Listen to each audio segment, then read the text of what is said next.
तो दोस्तों चलिए देर नहीं करते हैं और इसको आरंभ करते हैं। Right, 70 number paragraph. After all there is something in Hinduism that has kept it alive up till now. कहने का मतलब आखिरकार कुछ तो बात है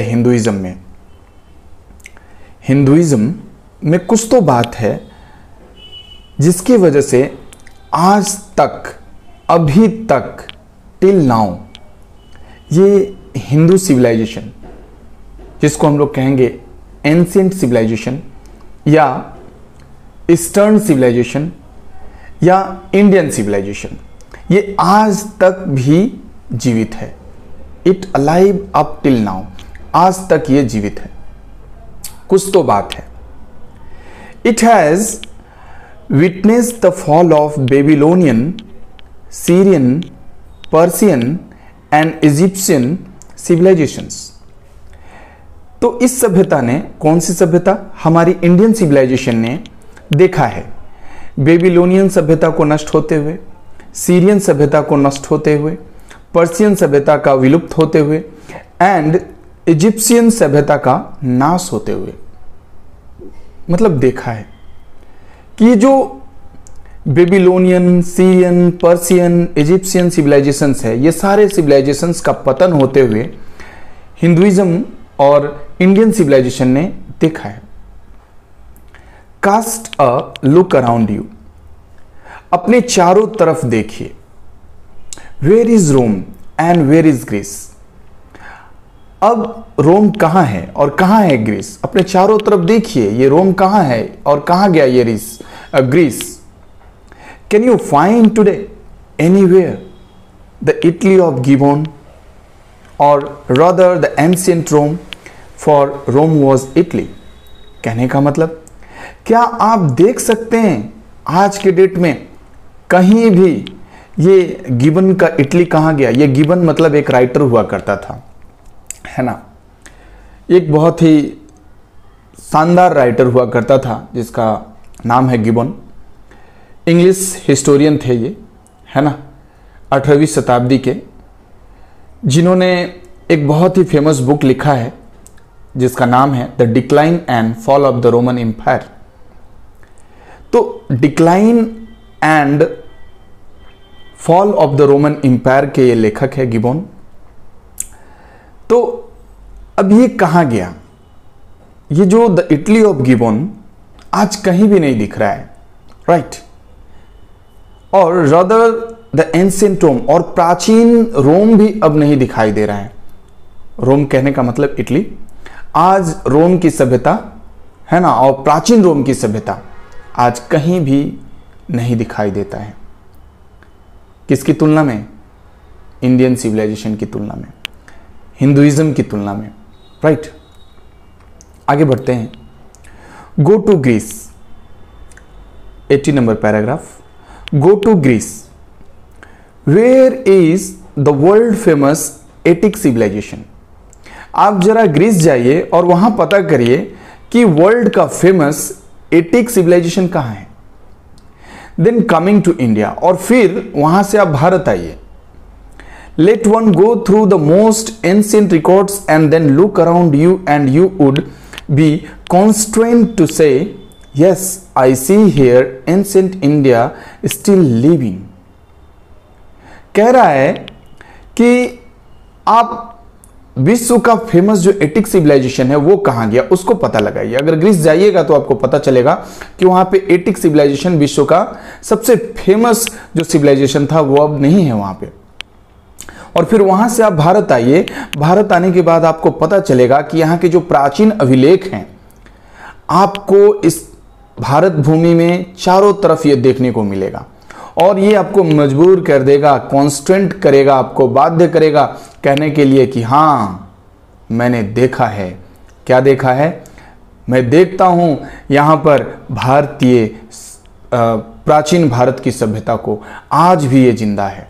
राइट, तो आज भी प्राचीन भारत की सभ्यता भारत भूमि पर जिंदा है।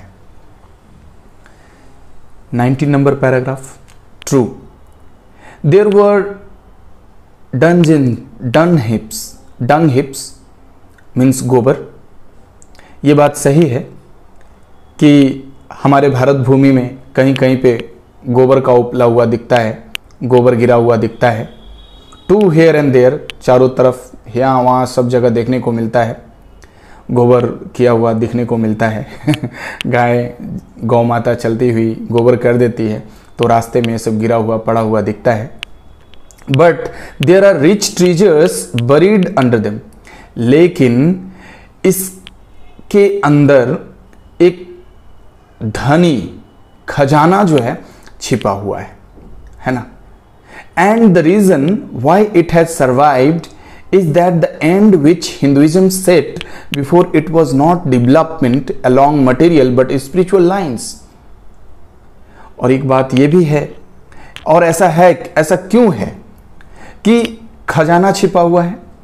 खजाना इसलिए छिपा हुआ है क्योंकि आज भी हिंदुइज्म में ने ये सेट किया है कि उनके डेवलपमेंट का एकमात्र कारण स्पिरिचुअल लाइन से, न कि मटेरियल लाइन से।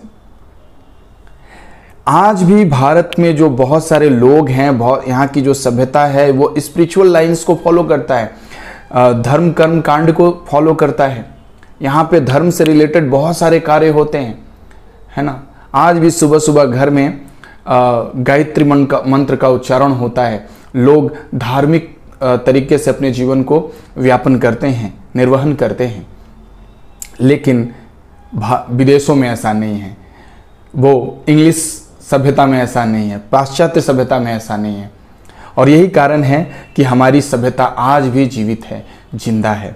Right, next 20 number paragraph. Our civilization, our culture, our swaraj depend not upon multiplying our wants, self indulgence, but upon restricting wants, self denial. कह रहा है कि हमारी जो सभ्यता है और जो हमारी कल्चर है और हमारा जो स्वराज है वो अपनी चाहत को कई गुना बढ़ा लेने में नहीं है। ठीक है, हम अपनी चाहत को, अपनी इच्छाओं को बढ़ा लेने में ये हमारी सिविलाइजेशन का पहचान नहीं है, न कि ज़्यादा भोग विलासिता में जीवन व्यापित करने का हमारा पहचान नहीं है। इसकी तो पहचान ये है कि ये इच्छाओं को रेस्ट्रिक्ट करता है ना। इच्छाओं को रेस्ट्रिक्ट कहने का मतलब जो हमारे अंदर जो लालसा उत्पन्न होती हैं, जो हमारे अंदर जो इच्छाओं का बढ़ना होता है, उसे हम लोग रोक देते हैं, आवश्यकताओं को कम करते हैं, भोग विलासिता के जीवन को हम लोग कम करते हैं। सेल्फ डिनाइल मतलब अपने अंदर सेल्फ कंट्रोल होता है हमारे अंदर, है ना। हम भारतीयों में सेल्फ कंट्रोल होता है। हम लोग मटेरियलिज्म को ज़्यादा भाव नहीं देते हैं, हम लोग स्पिरिचुअलिज्म को ज़्यादा भाव देते हैं, उस स्पिरिचुअलिज्म को ज़्यादा महत्व देते हैं। और यही कारण है कि हमारी सभ्यता आज भी दुनिया भर में जीवित है। 21 European civilization is no doubt suited for the Europeans, but it will mean ruin for India if we endeavor to copy it। बड़ा गजब का लाइन है ये दोस्तों। एक बार मैं बात आप लोगों को बता दूं कि ये जो लाइन है ना, ये कई बार एग्जाम में आ चुका है। European civilization is no doubt suited for the Europeans, but it will mean ruin for India if we endeavor to copy it। So dear students, और जितने भी मेरे विद्यार्थी मित्रगण हैं वे सभी लोग इसे अंडरलाइन कर लें और इसको ध्यान में रखें। ये लाइन बड़ा ही वीवीआई है ना। और दोस्तों, आप लोगों को मैं रिक्वेस्ट करता हूं कि आप लोग मेरे चैनल को सब्सक्राइब करिए और लाइक कमेंट ये सब करा करिए। थोड़ा मोटिवेशन मिलता है मुझे और इसी बहाने मैं मोटिवेशन प्राप्त करके आगे बढ़ता हूँ और आपके लिए टॉपिक लेकर आता हूँ, है ना। चलिए, तो ये बता रहा है कि जो यूरोपियन सिविलाइजेशन है, कोई संदेह नहीं है कि ये यूरोपियंस के लिए उपयुक्त है, उनके लिए ये ठीक है, उनके लिए ये बहुत सही है। बट ये हम लोगों के लिए, दैट मीन्स हमारे भारतवर्ष के लिए ये नुकसानदेह है। राइट, अगर हम लोग इसकी कॉपी करने लगेंगे या अगर हम लोग इसकी कॉपी करते हैं तो ये भारत के लिए नुकसानदेह है, भारत के लिए हानिकारक है। This is not to say that we may not adopt and assimilate whatever may be good and capable of assimilation by us। और हम ये भी नहीं कहते हैं, यहाँ महात्मा गांधी जी कहते हैं कि ऐसा नहीं है कि हम लोगों को वेस्टर्न कल्चर से या इंग्लिश सभ्यता से सीखने की ज़रूरत नहीं है। अगर अच्छी चीज़ उसमें है तो उसको आत्मसात करने में कोई प्रॉब्लम नहीं है, उसको सीखा जा सकता है।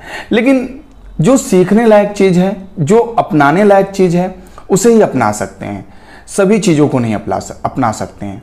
जो अपनाने लायक चीज़ है, कहने का मतलब जो अच्छी बातें हैं, जिसकी क्वालिटी अच्छी है, जिस थॉट से, जिस विचार से मानव का जीवन उठता हो, बड़ा होता हो, तो उसे एक्सेप्ट करने में क्या प्रॉब्लम है? एक्सेप्ट करना चाहिए, उसे मान लेना चाहिए, अपना लेना चाहिए। लेकिन सारी चीज़ों को मान लेना जो कि वल्गर है, जो कि अच्छा नहीं है, ये मेरे ख्याल से और ये गांधी जी के ख्याल से ठीक नहीं है। As it does not also mean that even the Europeans will not have to part with whatever evil might have crept into it. और ये बात भी सही है। अब इसका मतलब ये नहीं है कि हम लोगों को यूरोपियंस के वो सारे पार्ट को ले लेना चाहिए, बुराई को ले लेना चाहिए जो कि उसके अंदर समाहित है। हमें उनके बुराइयों को त्याग कर देना चाहिए और अच्छाइयों को ले लेना चाहिए। ये एक अच्छे सभ्यता की पहचान है कि वो क्या करती है कि कहीं कहीं से अच्छे चीज़ों को ले लेना और बुरे चीज़ों को त्याग देना। हम सब लोगों को भी ऐसा ही करना चाहिए, अपने जीवन में भी, अपने लाइफ में भी ऐसा ही सोच रखना चाहिए। जहाँ कहीं से भी कुछ अच्छा सोचने को, कुछ अच्छा सीखने को कुछ मिलता है तो सीख लेना चाहिए, है ना। और जो बुरे चीज़ है उन्हें त्याग देना चाहिए। अब आते हैं 22 नंबर पैराग्राफ में, right. That is very important. थोड़ा सा इसको आगे बढ़ा देते हैं, है ना, ताकि अच्छे तरह से हम लोग समझ पाएंगे और रीड कर पाएंगे, राइट। जरा समझा जाए इसे। हाँ, the incessant search for material comforts and their multiplication is such an evil, and I make bold to say that the Europeans themselves will have to remodel their outlook। कहने का तात्पर्य यह है कि जो लगातार जो सर्च हो रहा है ना, लगातार सर्च हो रहा है मटेरियल कंफर्ट्स को लेकर के, और उसमें कई गुना बढ़ोतरी हो रहा है। उसके कारण जो इविल है, जो बुराई है, वो भी बढ़ रहा है ना। हम लोग मटेरियल कंफर्ट्स के पीछे इतना भागने लगे हैं कि बुराई को भी नज़रअंदाज कर रहे हैं। बुराई बढ़ रहा है, उसके ऊपर हम लोग ध्यान नहीं दे रहे हैं, राइट।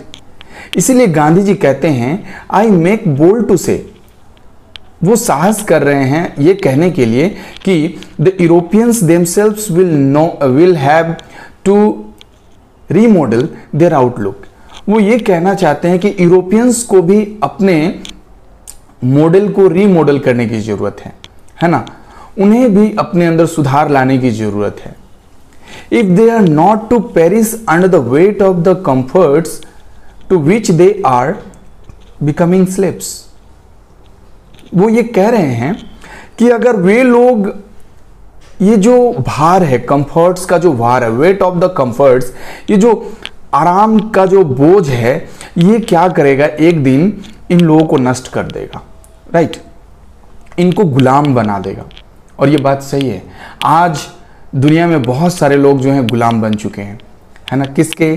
कंफर्ट्स के, है ना। वेट ऑफ कंफर्ट्स के गुलाम हैं सारे दुनिया के लोग। सब लोग भोग विलासिता की लाइफ को जीना पसंद करते हैं, कंफर्ट्स को, कंफर्ट में रहना पसंद करते हैं, राइट। और ये कंफर्ट ही क्या है? एक तरह का गुलामी है। It may be that my reading is wrong.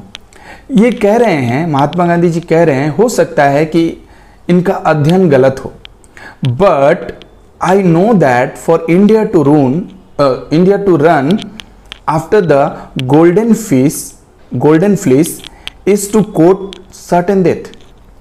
वो ये कहना चाहते हैं कि हो सकता है कि उनका जो अध्ययन है ना, पाश्चात्य शिक्षा को लेकर के गलत हो सकता है, लेकिन वो अपने देशवासियों के लिए कह रहे हैं, वो अपने भारत के लिए कह रहे हैं कि भारत जिस तरह से पीछे दौड़ रहा है किसके, द गोल्डन फ्लीस के। ये द गोल्डन फ्लीस कहने का मतलब हुआ an object very difficult to attain. कहने का मतलब कोई चीज जिसे प्राप्त करना बड़ा कठिन है ना। द गोल्डन फ्लीस कहने का मतलब कोई एक ऐसा वस्तु, कोई एक ऐसा चीज जिसे पाना बड़ा कठिन है, उसके पीछे ये जो भारत देश है ना, ये भाग रहा है। इससे साबित होता है कि टू कोट सर्टेन डेथ, अगर ये लोग भारतवासी लोग अगर गोल्डन फ्लीस के पीछे भागेंगे तो निश्चित रूप से उनको क्या नुकसान का सामना करना पड़ेगा, डेथ का सामना करना पड़ेगा। Let us engrave on our hearts the motto of a western philosopher।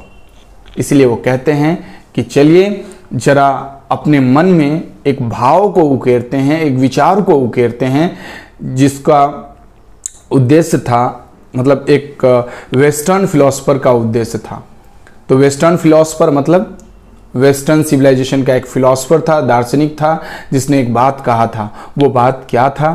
Plane living and high thinking, सादा जीवन उच्च विचार। दोस्तों, हम लोग कई दिनों से यही सोच रहे थे कि ये जो सादा जीवन उच्च विचार जो है ये गांधी जी का थॉट है। एक्चुअल में गांधी जी का थॉट नहीं है, ये थॉट है वेस्टर्न फिलोसफर का, राइट, जिसका उद्देश्य था plane living and high thinking.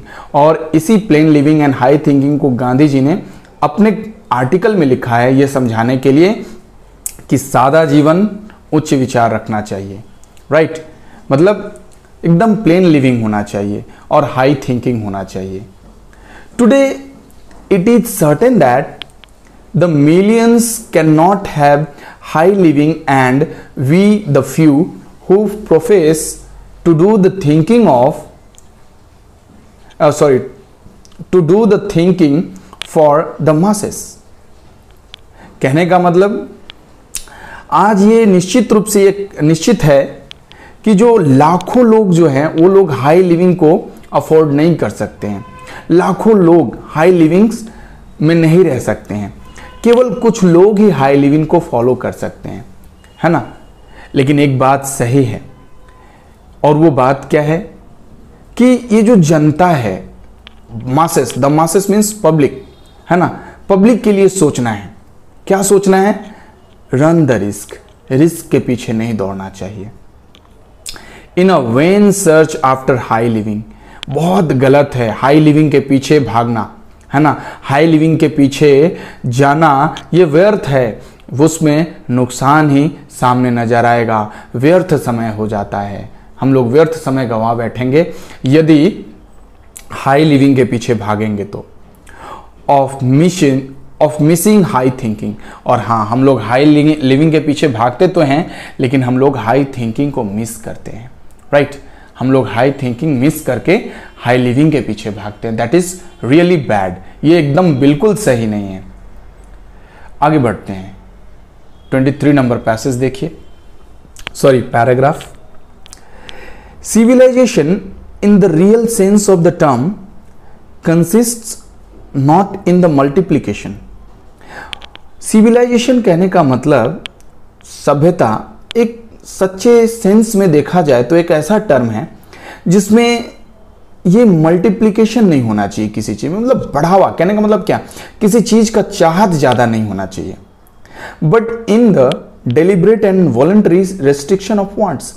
क्या होना चाहिए? इसमें अपनी ऐच्छिक सुविधा अनुसार अपने वांट्स को कम करना चाहिए, अपने आवश्यकताओं को कम रखना चाहिए।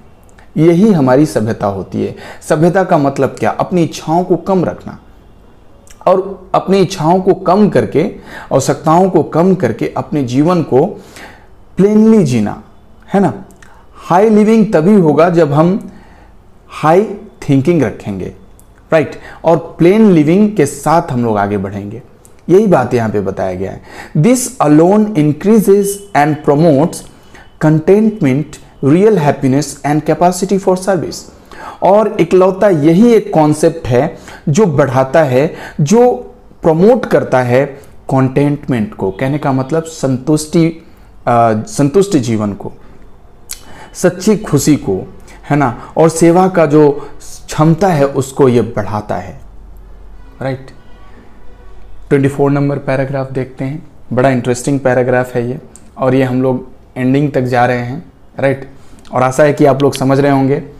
मैं एक बार आप लोगों को फिर बता देना चाहता हूँ कि आप लोग इस चैनल को सब्सक्राइब करिए। इसके बाद मैं बहुत सारे वीडियोस में डालने वाला हूँ, और रेनबो बुक का ही ये तो पहला चैप्टर है जो आज फिनिश होने वाला है ना। और नेक्स्ट पार्ट हम लोग नया दूसरा चैप्टर हम लोग कवर करेंगे, है ना। चलिए इसको देखते हैं। 24 number paragraph. A certain degree of physical harmony and comfort is necessary. कहा जाता है कि शारीरिक खुशी और आराम एक सर्टेन लेवल पर जरूरी है, एक निश्चित लेवल पे जरूरी है, but above a certain level it becomes a hindrance instead of help. लेकिन अगर इससे ज्यादा हो जाता है तो ये एक बाधा के रूप में सामने आता है ना। ये बाधा बन जाता है, हिंड्रेंस बन जाता है। राइट। हिंड्रेंस मीन्स यहां पे बाधा। राइट। तो ये एक हेल्प के जगह पे क्या हो जाएगा, बाधा हो जाएगा, रोक हो जाएगा, अवरोध हो जाएगा जीवन में। Therefore, the ideal of creating an unlimited number of wants and satisfying them seems to be a delusion and a snare. ये जो ideal of creating an unlimited number of wants, ये जो हम लोग अपने चाहत को असीमित बढ़ाते जा रहे हैं, है ना, ये जो है हमारे लाइफ में ना भ्रम पैदा करेगा, जाल पैदा करेगा। राइट। हमें भ्रमित करके रख देगा। The satisfaction of one's physical needs, even the intellectual needs of one's narrow self. ये जो satisfaction है फिजिकल नीड्स का, है ना, ये यहां तक कि जो इंटेलेक्चुअल नीड्स है वो हमारे को क्या करता है, नैरो बना देता है, मतलब क्षीण कर देता है हमारे माइंड को, हमें हमारे लाइफ को नैरो कर देता है, ब्रॉड नहीं करता है, हमें क्षीण अवस्था में ले जाता है, हमें नुकसान पहुंचाता है। Must meet at a certain point a dead stop. पता है कहां लेके जाएगा, अंतिम दिशा में। अंतिम दिशा कहने का मतलब अंतिम पल में ले जाएगा हमें अपने लाइफ में, मतलब डेड, मृत्यु को प्राप्त हो जाएंगे अगर हम लोग ज़्यादा वांट्स की कामना करने लगेंगे तो। निराश हाथ होगी, परेशान होंगे, एंजाइटी बढ़ेगा और हार्ट अटैक करके लोग मर जाएंगे। और ऐसा ही होता है, लोग अपने डिमांड को इतना बढ़ा लेते हैं कि उसकी पूर्ति नहीं होती है और अंततः क्या करता है, वो अपने शरीर को त्याग देता है। That is a bad impact of this wants, मुझे ऐसा लगता है। Before it degenerates into physical and intellectual voluptuousness. अब ये वोलप्चुअसनेस कहने का मतलब है विलासिता या विलासी जीवन, है ना। ये आज जो है ना फिजिकल और इंटेलेक्चुअल वोलप्चुअसनेस इतना बढ़ गया है ना, जिससे कि आदमी अपने आप को क्या कर रहा है, पहचान नहीं पा रहा है, अपने आप को नुकसान पहुंचा रहा है। जब मनुष्य अपने आप को नुकसान पहुंचाएगा तो ये मनुष्य से ही सभ्यता है। राइट। तो सभ्यता का निश्चित रूप से नाश होगा। A man must arrange his physical and cultural circumstances so that they do not hinder him in his service of humanity. एक आदमी को अपने फिजिकल एंड कल्चरल जो परिस्थिति है उसको इतने अच्छे ढंग से संभालना चाहिए, मैनेज करना चाहिए, जिससे कि उसके जीवन में ये जो वांट्स है, ये जो एक्स्ट्रा डिमांड है, ये कभी उनके जीवन में बाधा ना पड़े और ये जो इनका जो क्वालिटी है ये इन्हेंस हो और क्या करे, ये ह्यूमैनिटी की सर्विस में अपने आप को लगा दे। दैट मीन्स मानवता की सेवा में लगा दे। On which all his energy should be concentrated. कहने का मतलब यही हुआ कि मनुष्य को क्या करना चाहिए, अपनी पूरी एनर्जी मानवता की सेवा में लगा देनी चाहिए, और जहां मानव सुरक्षित है वहीं पे सभ्यता सुरक्षित है। ये बात इस चैप्टर का कॉन्सेप्ट में है। राइट।